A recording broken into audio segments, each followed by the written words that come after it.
दोस्तों, 1869 के पहले एशिया और यूरोप के बीच समुद्री मार्ग से जो व्यापार होता था वो केप ऑफ गुड होप के रास्ते होता था। इससे एक बड़ा लंबा रास्ता तय करना पड़ता था। इस प्रॉब्लम से निपटने के लिए 1869 में मेडिटेरेनियन सागर के पोर्ट सईद से शुरू होकर रेड सागर के स्वेज तक एक नहर बनाया गया।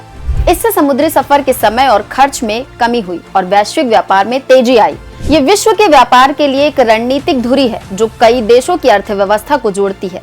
इसे ऐसे समझिए कि स्वेज नहर खुलने के बाद से भारत और यूरोप के बीच की दूरी 7000 किलोमीटर कम हो गई है। पहले ये दूरी 19,800 किलोमीटर हुआ करती थी, लेकिन अब ये सिर्फ 11,600 किलोमीटर है।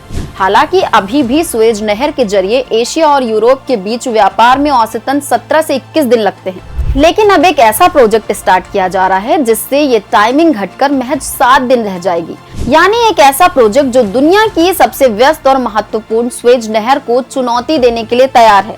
इसका नाम है विकास का मार्ग प्रोजेक्ट यानी डेवलपमेंट रोड प्रोजेक्ट। दरअसल ये प्रोजेक्ट इराक के प्रमुख बंदरगाह अल फाउ को तुर्की के माध्यम से यूरोप से जोड़ने के लिए 1200 किलोमीटर लंबे हाई स्पीड रेल और एक्सप्रेस वे का निर्माण करेगा।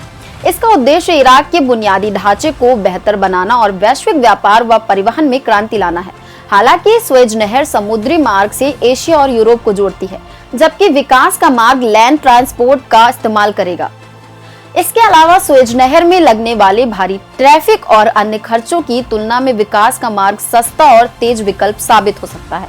ये प्रोजेक्ट समय, लागत, क्षमता और पर्यावरणीय प्रभाव के मामले में स्वेज नहर से कई मायनों में बेहतर है।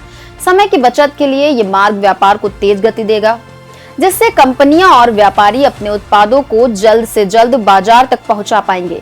लागत के लिहाज से स्वेज नहर के महंगे टैरिफ के बजाय ये विकल्प व्यापार को अधिक किफायती बनाएगा।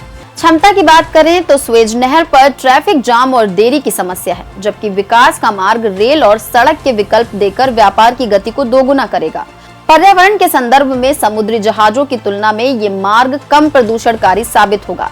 यानी ये सिर्फ एक ट्रांसपोर्ट लिंक नहीं, बल्कि इराक के भविष्य को बदलने की दिशा है, एक क्रांतिकारी कदम है। विकास का मार्ग भारत के लिए बड़े अवसर प्रदान करेगा। भारत पहले से ही इराक से कच्चा तेल आयात करता है।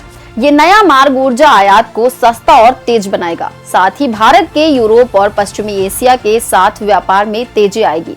भारतीय उत्पाद कम लागत और कम समय में इन क्षेत्रों तक पहुंचेंगे, जिससे भारत के निर्यात को बढ़ावा मिलेगा।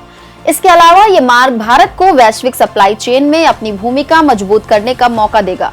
हालांकि इराक की अस्थिर राजनीतिक स्थिति, सुरक्षा चुनौतियां और $17 बिलियन की भारी लागत इस प्रोजेक्ट के लिए बाधा बन सकती है। लेकिन यदि ये प्रोजेक्ट सफल होता है तो ये न केवल इराक बल्कि पूरे विश्व के लिए एक महत्वपूर्ण आर्थिक अवसर बन जाएगा। तो इस एपिसोड में इतना ही। अगर आपको ये वीडियो पसंद आया हो तो इसे लाइक और शेयर करें और हमारे चैनल को सब्सक्राइब करें। धन्यवाद।